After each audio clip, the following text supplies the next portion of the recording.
যদি জানতেন তারেক রহমান যে এই মাসালা সূরা ফাতিহা না পড়লে সালাত হয় না, এটা রুকুন, মনে হয় এই ইমামকে ভাড়া করতেন না।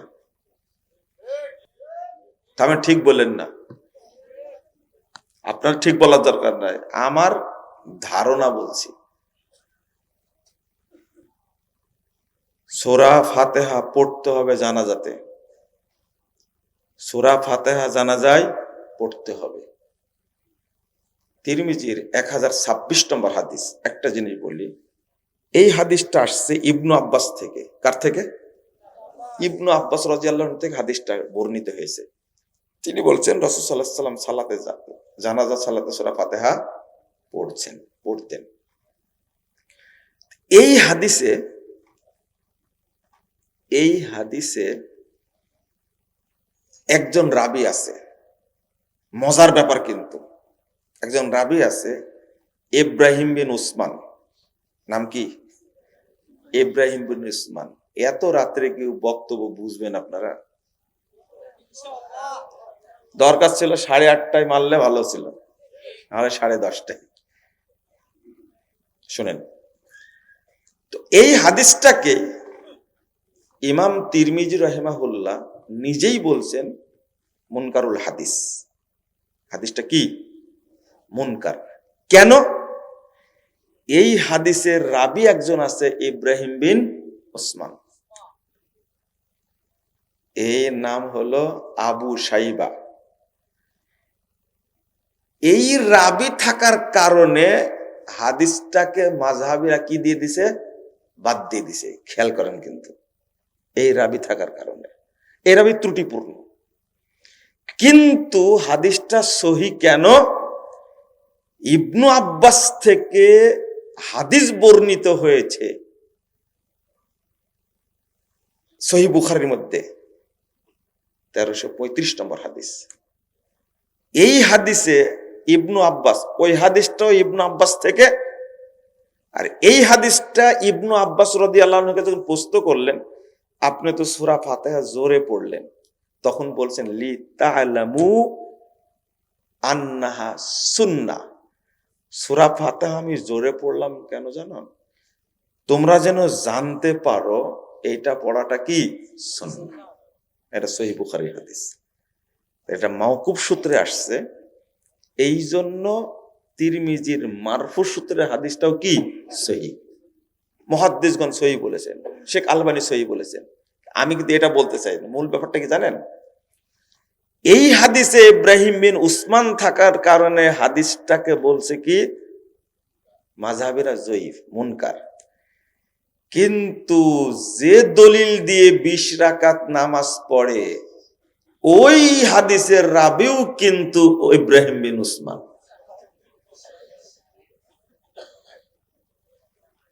যাতে মাতাল তালে ঠিক। এই হাদিসে ইব্রাহিম বিন উসমান থাকার কারণে সূরা ফাতিহা পড়া যাবে না, কারণ হাদিস জয়ীফ। আর এই রাবি থাকার কারণে 20 রাকাতের তারাবি ফরজ, তাই না? হাদিস বুঝতে হলে আহলে হাদিস মাদ্রাসায় ভর্তি হওয়া লাগবে, নাহলে গোড়ায় যেতে পারবেন না। গালি দেন কেন? আমি যে কথাটা বললাম, আপনার 18 মরাবাব তুলে নিয়ে আসেন, দেখে খণ্ডন করতে পারেন কিনা। 20 রাকাতের হাদিসটা জাল হওয়ার কারণ হলো ইব্রাহিম বিন উসমান। কথা কি বুঝতে পারছেন? জাল হওয়ার কারণে ইব্রাহিম বিন উসমান। ওইটা ওখানে জায়েজ মানে কি ফরজ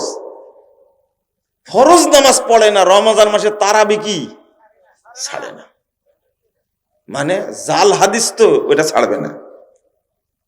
শোনেন, এইভাবে কখনো জয়ী হওয়া যায় না।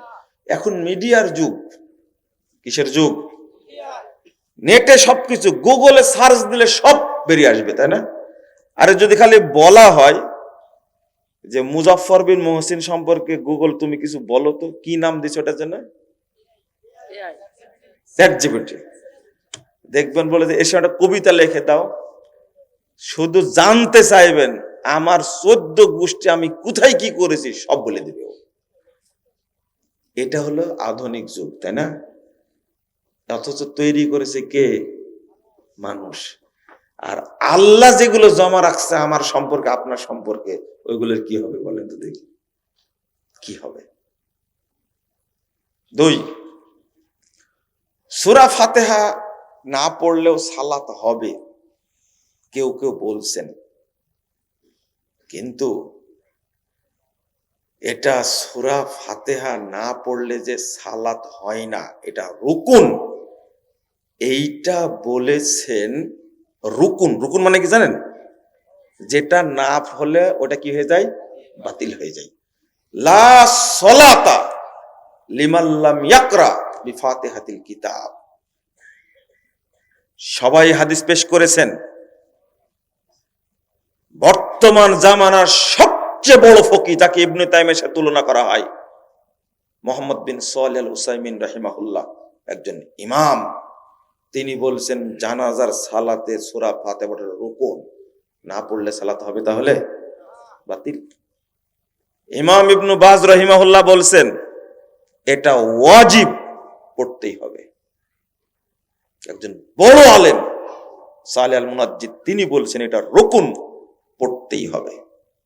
কথা কি বুঝতে পারলেন? আর মোটের উপরে একটা কথা যে যাই বলুক, আল্লাহর নবী সাল্লাল্লাহু আলাইহি ওয়াসাল্লাম বলছেন মান সাল্লা সালাতান, কেউ যদি কোন সালাত পড়ে আর সেখানে যদি সূরা ফাতিহা না পড়ে, ফাহুয়া খিদাজ। খিদাজ মানে কি জানেন? না, বাতিল না। খিদাজ মানে 4 মাসের আগে যে বাচ্চা পড়ে যায়, বুঝেননি কথা? এর কি থাকলো বলে তো দেখি? 4 মাসের আগে যে বাচ্চা পড়ে যাবে মায়ের পেট থেকে, এর দ্বারা কিছু হবে? এখনো বুঝেননি? এই হাদিসটা কোথায় রাখবেন? আপনি কি বুঝেন? 4 মাসের আগে যখন বাচ্চার কিছুই বোঝা যায় না, তাই না? তখন কেবল কি আছে? রক্তটা কি জমাট হয়েছে কেবল, ওইটা পড়ে গেলে ওর জানাজা হবে? হ্যাঁ, গোসল, কাফন, দাফন। এই হাদিসটা সহিহ মুসলিমের হাদিস।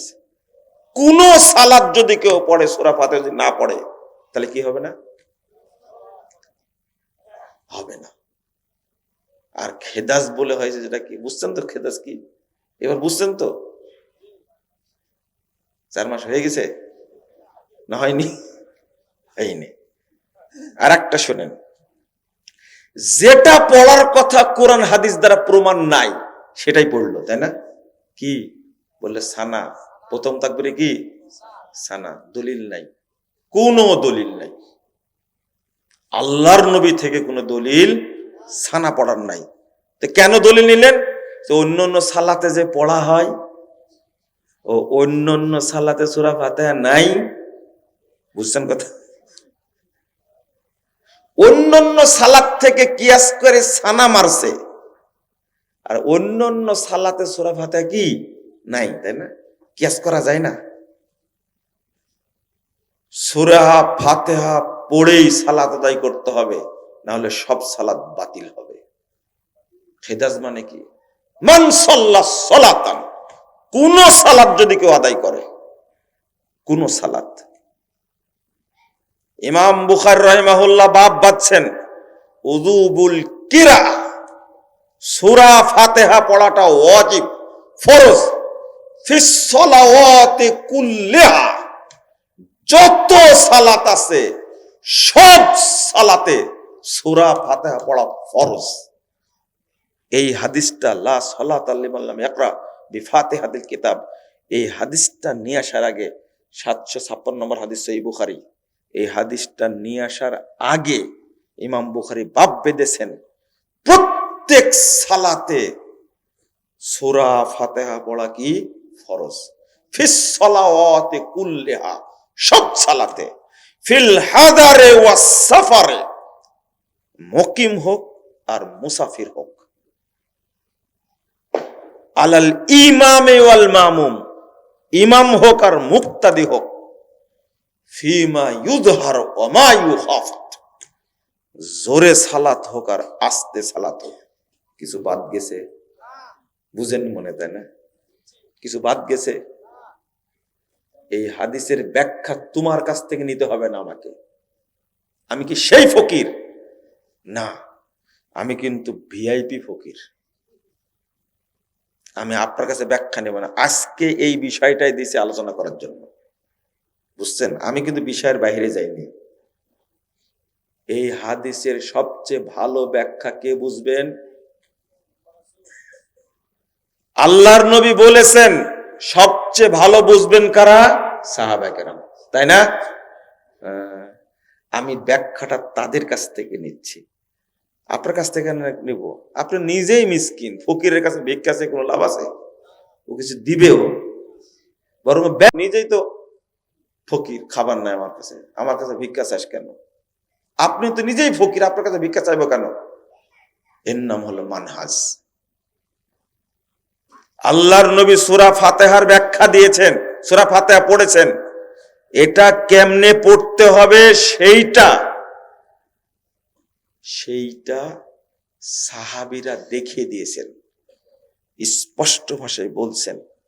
হাদিস থাকতে কোনো দিকে আমরা মন দিব না। জানাজা সালাত যেমন জানাজা সালাত, আজকে যারা বলছে সূরা ফাতিহা না পড়লেও তো জানাজা হয়, একটা বাক্য সে লেখেনি। যারা জানাজার সালাতকে সালাতই মনে করে না, দোয়া মনে করে, তারা কি সূরা ফাতিহার 5 পয়সা দাম দিবে? না। আর বলে দিছে, আরে সূরা ফাতিহা পড়বে না, ফরজ সালাত থেকে উঠাই দিছে। যে সালাত যেটা ফরজ সালাত থেকে উঠাই দিছে, ফরজে কিফায়ার ক্ষেত্রে সূরা ফাতিহার দরকার আছে? বুঝেননি কথা? আগেই তো আউট। লক্ষ লক্ষ মানুষ সালাত পড়ছে ঈদের ময়দানে, সূরা ফাতিহা পড়ছে শুধু কয়জন? একজন পড়ছে। আবার দলিল পেশ করেছে, ওয়াইদা কুরিয়াল কুরআন ফাসতামিউ লাহু ওয়ানসিতু লাআল্লাকুম তুরহামুন, যখন তেলাওয়াত করা হয় তখন মনোযোগ দিয়ে শোনো। তাহলে জোহরে 4 রাকাতে, আসরে 4 রাকাতে, মাগরিবের শেষ রাকাতে, এশার শেষ 2 রাকাতে। বুঝেননি? এখানে কি পড়ে? তো বুবা হয়ে বসে থাকেন না। ধরে নিলাম কয় রাকাত পাওয়া গেল, তাহলে 2 2 4 রাকাত। আর কয় রাকাত? 6 রাকাত। মাগরিবের 2 রাকাত, এশার 2 রাকাত, ফজরে কি 2 রাকাত। কয় রাকাত হলো? 6 রাকাত তেলাওয়াত জোরে পড়ে, তাই না? তাহলে বলেন তো, আস্তে পড়ার রাকাত বেশি না জোরে পড়ার রাকাত বেশি? আস্তে রাকাত কয়টা? 11। 4 4 8, 8 একে 9, 9 2, তাহলে 11 বেশি হলো না 6 বেশি হলো? এটা আপনি মনে মনে নিয়াত করে দেখেন, 6 বেশি। বুঝেন না মনে, তাই না? 11 বেশি না 6 বেশি? 11 রাকাত ফরজ সালাতে কেরাত ইমাম জোরে পড়ে না, তখন কি করেন? এই পুরো বাংলাদেশের মানুষকে এই ধর্মীয় পুরোহিতরা, এই ঠাকুরগুলো শুধু ধোঁকাই দিচ্ছে, প্রতারণাই দিচ্ছে। শুধু কোনদিন জিজ্ঞেস করছে? একজন আস্তে করে বলছে, পড়ে না কি জন্য জানেন? যদি ইমামের আগে পড়ে ফেলে। আমি বললেন, সর্বনাশ, বিশাল ইবলিসি যুক্তি তো দেখতেছি এটা।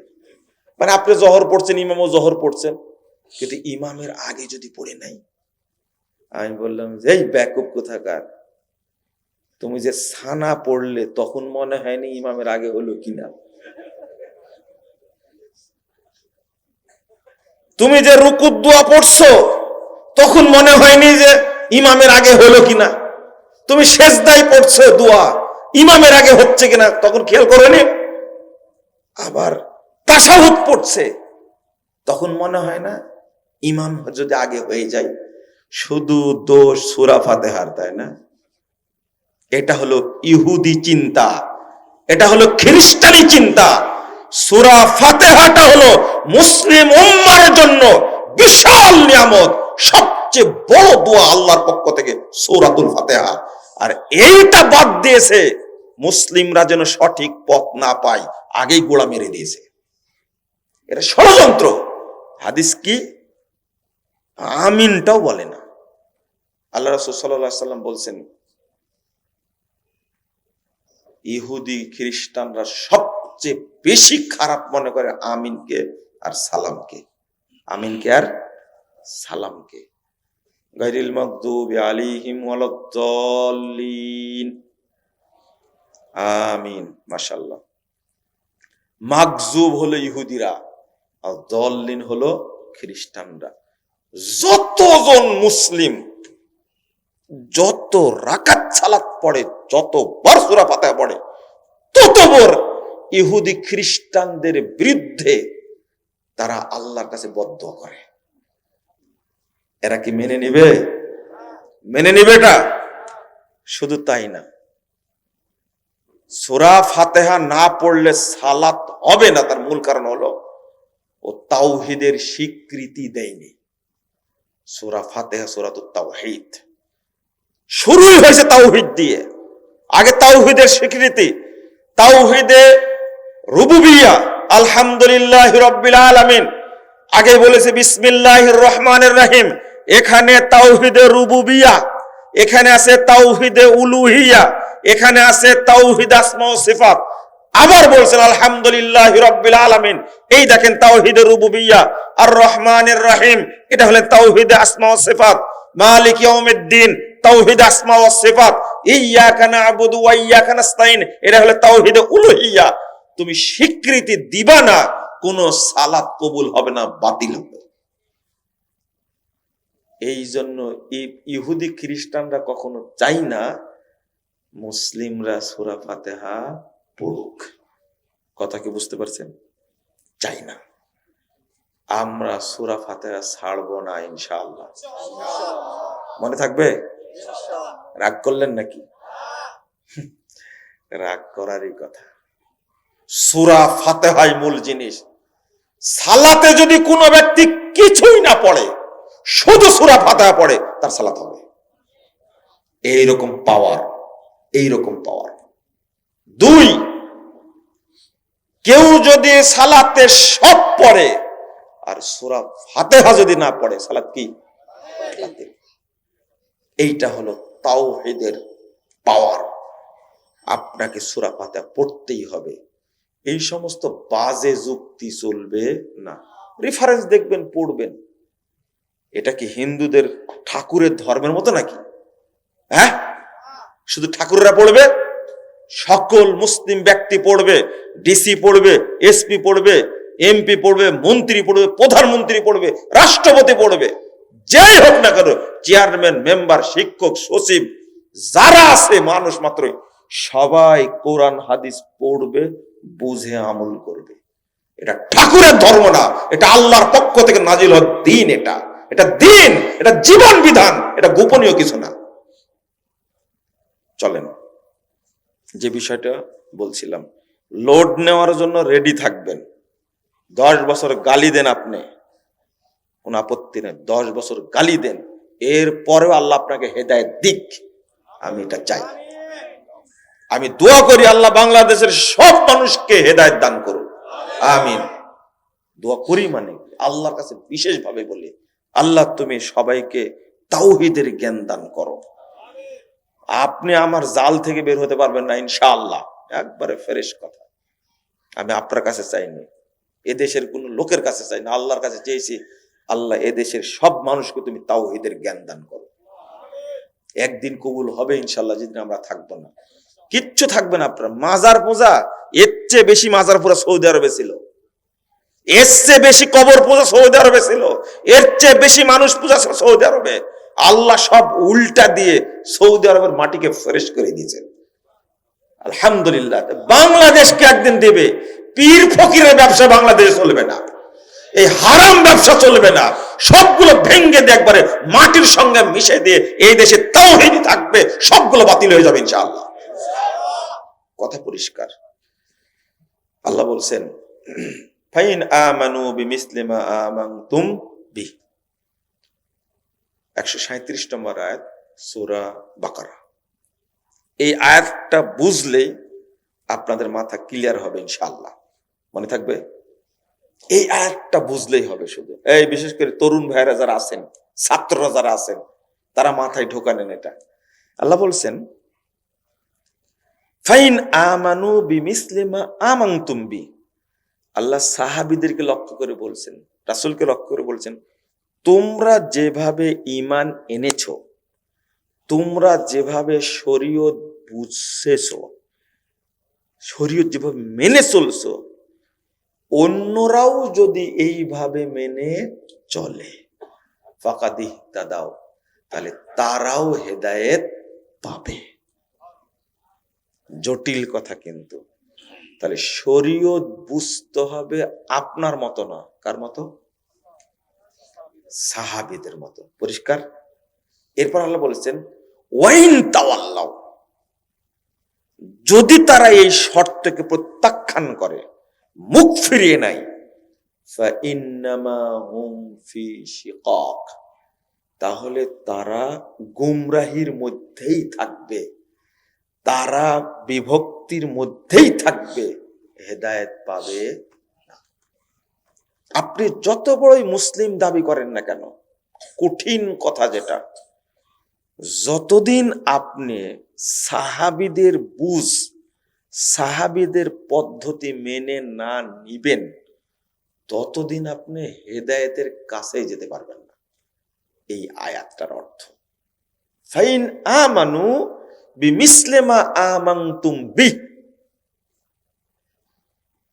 তোমরা যেভাবে ঈমান এনেছো, শরীয়তের উপরে আত্মসমর্পণ করেছো, শরীয়তকে মেনে চলছো, ঠিক এইভাবে যদি অন্যরাও মেনে নেয় ফাকাদ ইহতাদাও, তাহলে তারাও হেদায়েত পাবে। আর যদি মেনে না নেয় তাহলে হেদায়েত পাবে না। একবারে সোজা সাপটা কথা। এক, আচ্ছা আপনি নিজের মতো কোরআন বুঝতে যাবেন কেন, হাদিস বুঝতে যাবেন কেন, নিজের মতো বুঝতে গেলেন কেন? আপনাকে তো অনুমতি দেয়নি। আল্লাহ বলছেন ওয়ালা ইয়াতুনাকা বিমাসালিন ইল্লা জিনাকা বিল হক ওয়া আহসানা তাফসীরা, 33 নম্বর আয়াত সূরা আল ফুরকান। আল্লাহ বলছেন তোমার কাছে, আল্লাহ রাসূলকে লক্ষ্য করে বলছেন, তোমার কাছে তারা যে বিষয়গুলো নিয়ে আসে জানার জন্য, ইল্লা জিনাকা বিল হক, তোমাকে সেই বিষয়ে আমি ওহী দ্বারা সমাধান দিই, হক দ্বারা সমাধান দিই। কে বলছেন? হয়তো আল্লাহ রাসূলের কাছে অমুক জানতে গেছে, অমুক জানতে গেছে, অমুক জানতে গেছে, এর উত্তরটা কে দেন? আল্লাহ। জিনাকা বিল হক, আমি তো হক দ্বারা, ওহী দ্বারা ফয়সালা দিয়ে দিই, হক ফয়সালা দিয়ে দিই। কে বলছেন? আল্লাহ। এরপরে কি বলছে জানেন? ওয়া আহসানা তাফসীরা, আর এই আয়াতের সর্বশ্রেষ্ঠ তাফসীর কি হবে, ব্যাখ্যা কি হবে, আমি সেটাও বলে দিই। তাহলে সর্বশ্রেষ্ঠ ব্যাখ্যা কে দিয়েছেন? আল্লাহ। তো ব্যাখ্যা আপনার কাছে নিতে যাব কেন?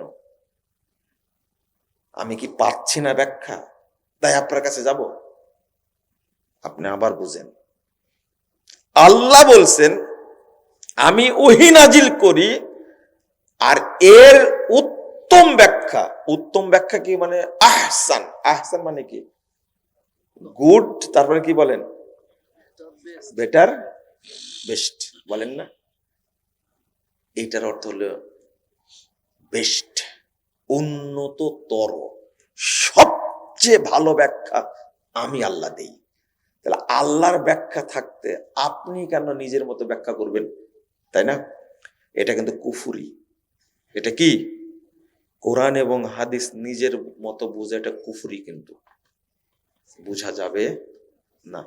আল্লাহ তো এই আয়াতে বলছেন ফাইন্নামা হুম ফি শিকাক, তারা গুমরাহির মধ্যে থাকবে, ভ্রষ্টতার মধ্যে থাকবে, বিভক্তির মধ্যে থাকবে। কিন্তু 115 নম্বর আয়াতে আল্লাহ বলছেন সূরা নিসা, ওমাই ইউশাকিকির রাসূল মিন বাদি মা তাবায়্যানা লাহুল হুদা ওয়া ইয়াত্তাবি গায়রাস সাবিলিল মুমিনিন নুআল্লিহি মা তাওয়াল্লা ওয়া নুসলিহি জাহান্নাম ওয়া সাআত মাসীরা।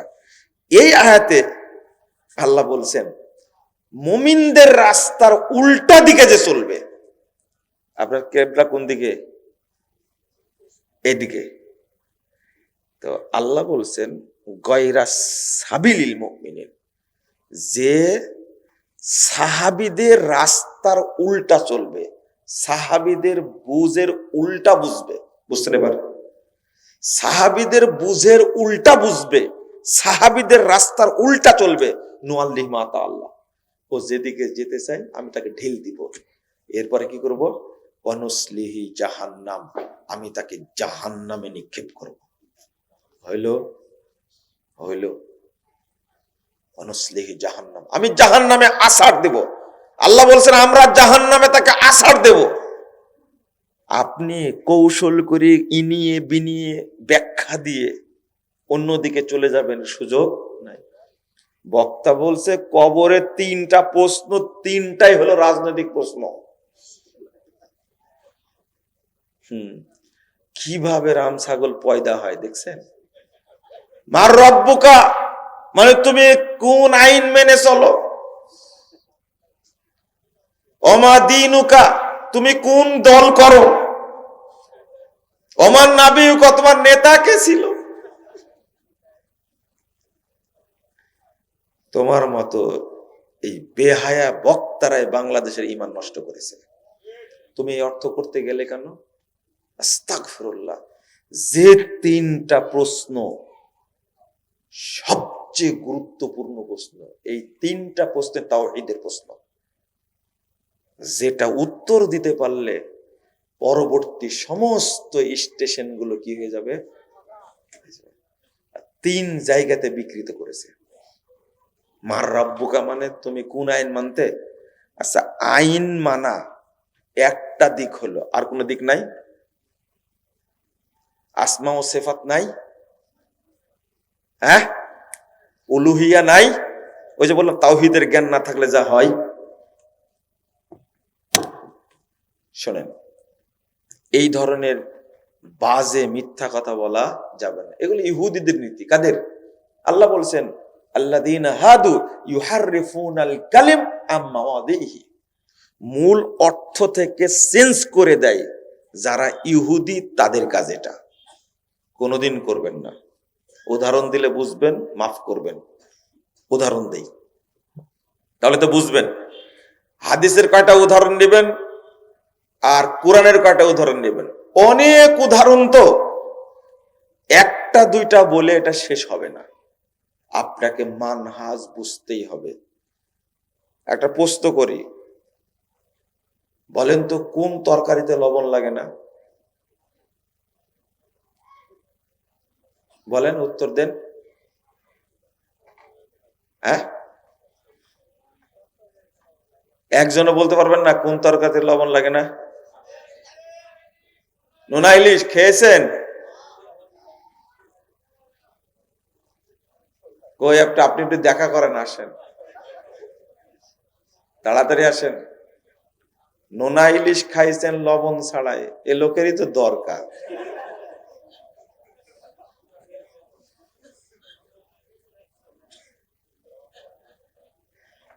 ওর নাম নোনা হলো কেন? আচ্ছা শোনেন, আপনি একজন প্রশ্ন উত্তর দিল যে দুধে লবণ লাগে না। আমি বললাম যে যদি গাইবান্ধার মানুষ দুধকে তরকারি মনে করে আমার আপত্তি নাই। দুধ কি হয়ে গেছে? হ্যাঁ, এক ইনসান কি বলে, এক খোদা ইনসান বান গিয়া। হ্যাঁ, তো দুধ যে গাইবান্ধাতে তরকারি বলে এটা জানা ছিল না। কিন্তু কুমিল্লার একজন লোক বলছে কি জানেন, রান্না করা তরকারিতে লবণ লাগে না। আমি বললাম এই জন্যই আপনারা কুমিল্লার মানুষ। এই উত্তর কেউ দেয় না। তরকারি রান্না করা হয়ে গেলে একার কেউ লবণ দেয়? কি বুদ্ধিটা দেখছেন, সেই ব্রেন। কারো কাছে এই প্রশ্নের উত্তর পাইনি, কুমিল্লায় গিয়ে পেয়েছি। রান্না করা তরকারিতে লবণ, অন্তত এটাও বলতে পারতেন আপনারা। এর অর্থ কি জানেন? লবণ ছাড়া তরকারি, ঠিক আমি এমনি বলিনি, মানহাজ এমন জিনিস সেইটা ছাড়া শরীয়তের কোনো একটা বিষয় বুঝাও যাবে না, মানাও যাবে না। করতে গেলেই ভুল করবে, করতে গেলেই ভুল। মানহাজ মানে কি? আল্লাহ নবী বলছেন 84 নম্বর হাদিস সহিহ মুসলিম, মানহাজ শব্দের অর্থ হলো আলোকিত পথ। কি? জান্নাতের পথ, সিরাতে মুস্তাকিম। মনে থাকবে? সহজ করে বললাম তো, সিরাতে মুস্তাকিম, জান্নাতের পথ। বাংলা করতে পারেন নীতি। কি? নীতি, নীতি।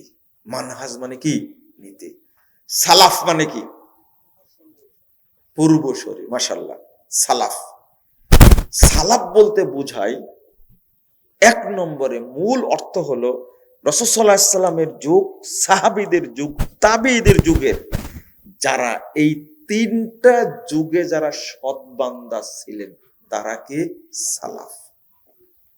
তাহলে দুইটা শব্দ আসলো, মানহাজ আর কি? সালাফ। মানহাজুস সালাফ, মানহাজুস সালাফ, সালাফদের কি? নীতি, সালাফদের নীতি। যারা যারা সালাফদের মানহাজ ফলো করে, সালাফদের নীতি ফলো করে, তারা কি বলেন? তারা কি? জোরে বলেন। সালাফি। তারা কি? সালাফি। আমরা কি বলেন? আলহামদুলিল্লাহ। এইটা এমন একটা শব্দ, আমাকে বিষয় দিয়েছেন মানহাজুস সালাফ, তাই না?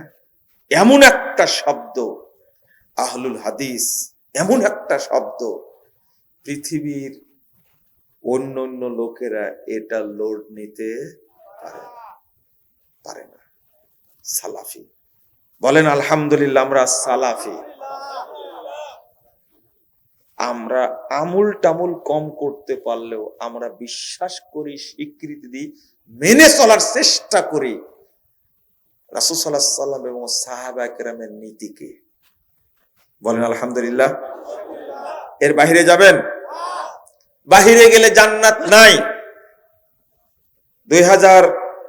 2641 নম্বর হাদিস তিরমিজির মধ্যে এসেছে, রাসূল সাল্লাল্লাহু আলাইহি ওয়াসাল্লাম বলছেন, বনী ইসরাইলরা বিভক্ত হয়েছিল 72 দলে।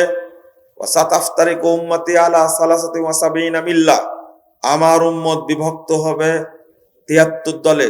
কুল্লুহুম ফিন্নার ইল্লা মিল্লাতা ওয়াহিদা, সবগুলো জাহান্নামে যাবে একটা ব্যতীত, একটা ব্যতীত, একটা দল ব্যতীত সব জাহান্নামে যাবে। সাহাবীরা প্রশ্ন করলেন, ক্বালু ওমান হিয়া ইয়া রাসূলুল্লাহ, ওই দলটা কারা যারা জান্নাতে যাবে? রাসূল সাল্লাল্লাহু আলাইহি ওয়াসাল্লাম উত্তর দিয়েছেন, মা আনা আলাইহি ওয়া আসহাবি, আমি এবং আমার সাহাবীরা যে মানহাজের উপরে আছে, যে নীতির উপরে আছে, যারা এই নীতির উপরে থাকবে তারাই জান্নাতে যাবে।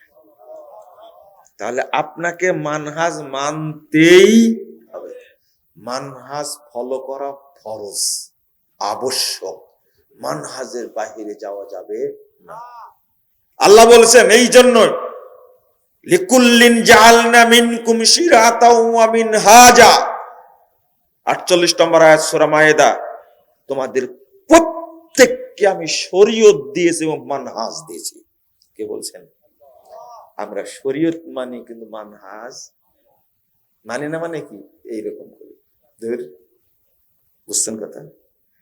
যে মানহাজকে অস্বীকার করবে, বাংলাদেশের বড় বড় আলেমও বলে কিসের মানহাজ? বলেন নাউজুবিল্লাহ, আস্তাগফিরুল্লাহ। কেমনে চলে রে ভাই? এটা কিভাবে সম্ভব? মানহাজ ছাড়া আপনি একটা কাজও করতে পারবেন না। একটা বোঝাই, ছোট্ট কাজ। আপনাকে জানানো হয়েছে হাদিস থেকে প্রমাণিত, রাসূল সাল্লাল্লাহু আলাইহি ওয়াসাল্লাম সালাতে এইভাবে রেখে আঙ্গুলটা কি করতেন? নাড়াতেন। শোনেন, নাড়াতেন। কিন্তু আপনি নাড়াচ্ছেন কিভাবে? তাকান তো। চলবে? কেন চলবে না?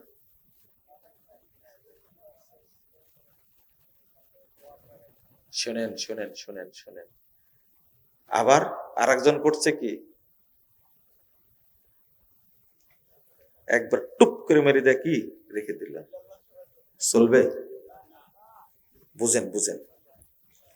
এখন এইটা একটা পেলেন, আর একটা কি দেখতে পাচ্ছেন? একবার লম্বা করে তুলে রাখে, এটা একটা পেলেন। আর আমি শুরুতে দেখালাম, তাহলে কয়টা পাওয়া গেল? এবার কয়টা হলো? কোনটা জায়েজ? থামেন, এটা তো বুঝছেন তাই না? আমি এই উদাহরণটা দিই আল্লাহ সম্পর্কে কতটা ধারণা আছে আর কোনটা সঠিক। এই যে আপনি বললেন এটাও চলবে না তাই না, টুপ করে মেরে রেখে দেয়, ইল্লাল্লাহ মেরে রেখে দিলাম, এর কোন জাল হাদিসও না। দুই, এই যে টান করে রেখে দিয়েছেন, হাদিস আছে জয়ীফ, কি চলবে না। আর একটা, ও আংলে আসছে এইভাবে, চলবে? আল্লাহ রাসূল কি করতেন? কানা ইউশিরু, তিনি কি করতেন? ইশারা করতেন। আপনি কিভাবে ইশারা করেন? কান চুলকায় তাই না? এত বুদ্ধি আপনাদের মধ্যে। আমি ইমাম আহমদ বিন হাম্বল রাহিমাহুল্লাহ, তিনি একটা হাদিস নিয়ে আসছেন মারাত্মক।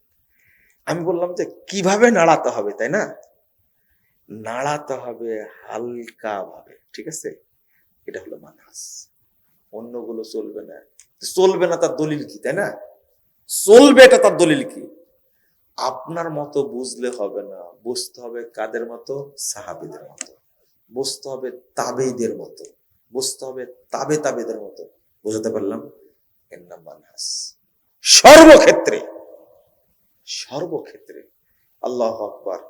মানহাজ যে কি গুরুত্বপূর্ণ জিনিস যদি না বুঝেন আপনি, আপনি নিজের মতো একটা বুঝলেন, করে ফেললেন। যেমন লা তাকরাবুস সালাহ ওয়া আনতুম সুকারা, পীর সাহেব আয়াত পড়ে বলছেন, বাবারা আমার পীরের আমার মুরিদ যেহেতু হয়েছে, নামাজ পড়া লাগবে না। পানির তলে মোম জ্বালাইছে বাবাই দেখো না, আমার বাবার মুরিদ হলে নামাজ লাগে না। বলবেন যে জুতা রেডি আছে। কত বড় হারামখোর, চিন্তা করেন। জিজ্ঞেস করছেন নামাজ লাগবে না, রোজা লাগবে না কেন? কত সুন্দর কোরআনের আয়াত দলিল দিচ্ছে। কি দিয়ে? কোরআনের আয়াত। আল্লাহ বলছেন বাবারে শোনো, লা তাকরাবুস সালাহ ওয়া আনতুম সুকারা, যখন তোমরা নেশা করে কি আক্রান্ত থাকবে তখন তোমরা মসজিদের আশেপাশেও যেও না। দেখো আল্লাহ বলছেন সাধারণ মদ খেয়ে যদি কেউ মাতাল হয়, কি খেয়ে? মদ খেয়ে যদি মাতাল হয়, তাই আল্লাহ বলছেন মসজিদের আশেপাশে যেও না। আর যে ব্যক্তি আল্লাহর পাগলে মাতাল, তার জন্য কি নামাজ লাগে? এবার বুঝছেন কি আপনারা? বলেন তো, ইবলিসও কি এরকম দলিল দিতে পারবে? সর্বনাশ। ইবলিসও ভাবছে যে আমার বাংলাদেশে আসাটাই বোকামি হয়েছে, তোদের মতো ইবলিস থাকতে আমার দরকার নাই। আপনি চিন্তা করেছেন কোরআন থেকে দলিল আর বুঝতেছে কত সুন্দর করে, আরে বাবা রে বাবা, দেখো যে মদ খেয়ে, সাধারণ মদ খেয়ে যদি কেউ পাগল হয়, তাই মসজিদের আশেপাশে যাওয়া নিষেধ। আর যদি কেউ আল্লাহর প্রেমে পাগল হয়, তার কি নামাজ রোজা কিছু আছে? দলিল কি? কোরআনের আয়াত। নাউযুবিল্লাহ, আস্তাগফিরুল্লাহ, আস্তাগফিরুল্লাহ। এই আয়াত দিয়ে কি সাহাবীরা এটাই বুঝেছেন? মা আয়েশা রাদিয়াল্লাহু আনহা বলছেন, আল্লাহ রাসূল, আপনার আগের পাপ পরের পাপ সব ক্ষমা করে দিয়েছেন, অথচ ইবাদত করতে স্বামী তো